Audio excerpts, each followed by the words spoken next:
Agora, um tema que é o que mais pega nas eleições, é o que as pessoas fazem menos, é o que muitos se preocupam, mas as pessoas só querem saber o valor para saber se está bem ou se está mal, é a informação. Eu digo para todo mundo que ter informação é fundamental num processo eleitoral. É onde eu mais me dedico e é a minha maior especialidade. Porque sem informação, você é como um navio perdido no mar. Se você não tem uma bússola, você não tem um GPS para te guiar, qualquer lugar que você for parar tá bom. Porque você vai tomar um caminho, se você não tem um GPS, qualquer rumo você pode tomar. Então é muito importante que você se preocupe com isso logo no começo e agora, porque todo o planejamento da sua campanha vai depender da informação que você coletar. Toda a estratégia sua, o seu nicho, a sua persona, o seu público-alvo, né, no caso, o seu discurso, a forma como você vai criar a sua proposta de campanha, saber exatamente como você está. Então, por exemplo, você tem que ter informações do seu eleitorado, como ele é, como ele pensa, qual é a dor dele. Porque lembra que eu falei para vocês que o maior problema das pessoas é o problema delas? O seu maior problema é o seu, o meu maior problema é o meu. E descobrir o maior problema comum é a grande sacada. Porque se você consegue saber qual é o maior problema comum, você consegue tentar de alguma forma propor uma solução para resolver esse problema. E aí você resolve o problema de muitas pessoas ao mesmo tempo. E aí essas pessoas tendem a confiar em você para ajudar elas a resolver a dor delas. Então é fundamental que você tenha essa... E como que você faz isso? Através de pesquisa. Pesquisas de campo, pesquisas internas no seu público interno, pesquisas qualitativas, e depois eu vou falar muito sobre essa questão de pesquisa. É uma área que eu vou me dedicar muito durante as aulas esses vídeos que eu vou fazer daqui para frente, tá? Outra informação é sobre o seu adversário, ou os seus adversários, né, se você for candidato a vereador. Você tem que entender com quem você está trabalhando. Então, Sun Tzu já falava na Arte da Guerra que você tem que saber muito bem, conheça muito bem o seu adversário e mantenha ele sempre à distância da sua mão para você poder segurar sem sair correndo. É melhor você ter ele perto de você e segurando ele do que ele ter muito longe, sabia? Então é muito importante que você tenha informação sobre o seu adversário. O que são essas informações? Quais são os pontos fortes dele? Quais são os pontos fracos? Qual é a inteligência e qual é a estrutura de campanha que ele tem? Se o nicho dele, se o público-alvo que ele vai atuar é parecido com o seu. Por exemplo, você tem um público-alvo que são os evangélicos e você tem um seu adversário, ele também atua muito fortemente nesse nicho e o discurso dele é muito parecido com o seu. Então você precisa entender e conhecer muito bem ele, né? Porque você tem que levar a proposta e ele, na verdade, vai tomar seu voto. Ele vai ser o concorrente direto seu. Então você tem que saber muito bem o que ele é, o que ele fala, como ele anda, aonde ele vai, quais são as propostas dele, né? E medir se ele está melhor ou pior que você. Para isso é muito importante também, entendeu? Saber tudo isso. Quais são as demandas sociais, né, no bairro? Quais são as demandas na cidade? Mas principalmente no bairro. Muitas vezes as pessoas elas acham que o prefeito, quando faz, por exemplo, o asfalto, é o asfalto que é o desejo da pessoa. Não, não é, sabia?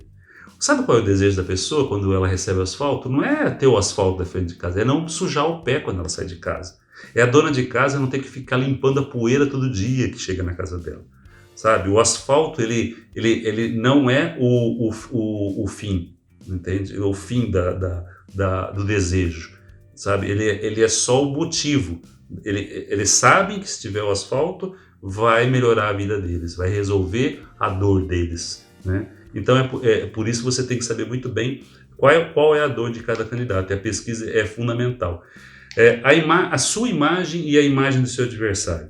Lembra que eu falei que você tem que estar alinhado com a imagem que a pessoa quer? E aí eu falei dos 4 arquétipos de imagem, que é o pai, o herói, o líder charme e o homem simples do povo. Esses 4 arquétipos, como que as pessoas enxergam o que elas desejam? Às vezes eles querem um herói que venha salvar elas, que venha trazer a mudança.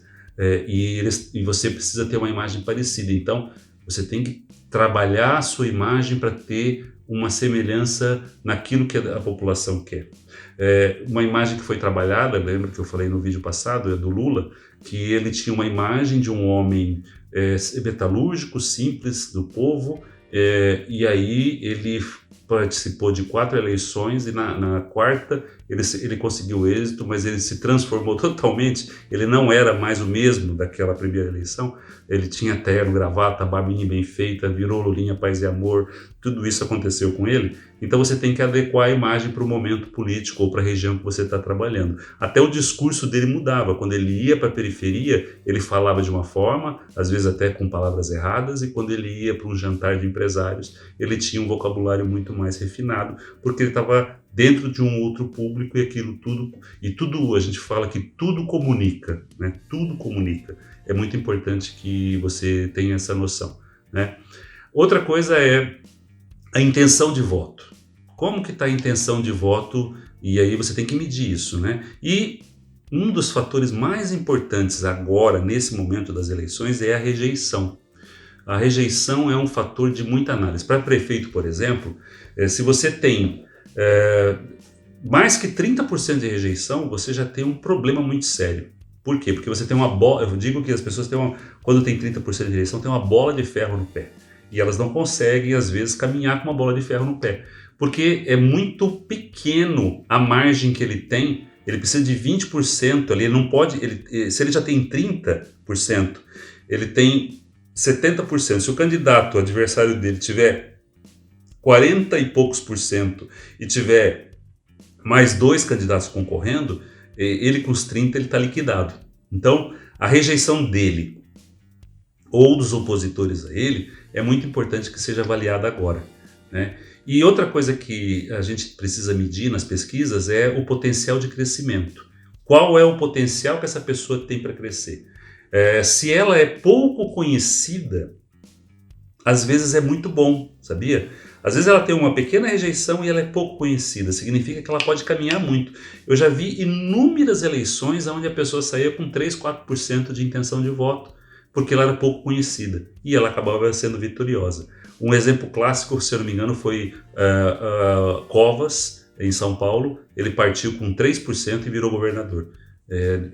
Por quê? Porque na época as pessoas conheciam um pouco, né? Mas assim, o potencial de crescimento é uma coisa muito importante. E aí eu vou, nos próximos vídeos, eu vou falar um pouco como você analisa a rejeição, como você cruza isso com o potencial de crescimento, e tem um outro item chamado sentimento de vitória. Sentimento de vitória é uma coisa bem bacana, principalmente na reta final.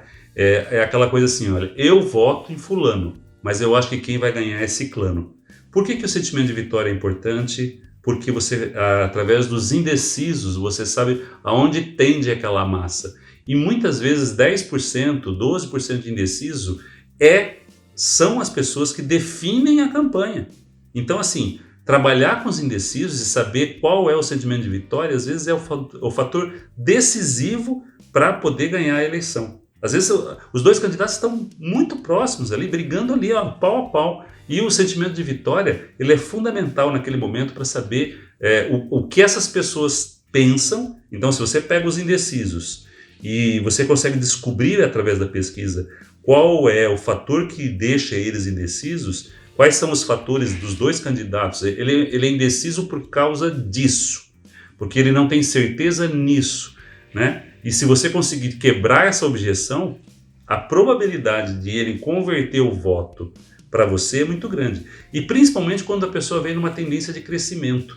Tem um grupo, uma fatia de pessoas que eles não querem perder o voto. Então eles votam naquele que tende a ganhar. Então já aconteceu muito, por exemplo, de ter candidato que está muito bem nas pesquisas, todo mundo fala que ele está muito bem, e aí a pessoa, os indecisos, e a faixa é muito pequena, e acontece uma situação X, os indecisos vão lá, migram para o outro candidato e ele vira o jogo. Então, essas informações são muito importantes. Eu falo que a pesquisa, ela é mais de 60% de uma campanha. Tem informação, né? A informação, ela é poderosíssima. Ela é poderosíssima para você saber se movimentar, para tomar as decisões. Você tem que ter informação toda semana quente, porque a campanha e a pesquisa é como se fosse um dia nublado com nuvens. Uma hora a nuvem está aqui, você faz um registro, daqui a pouco você faz uma nova pesquisa, a nuvem está ali. As coisas mudam e mudam muito rapidamente, às vezes principalmente agora com fake news, que eu vou falar daqui a pouquinho.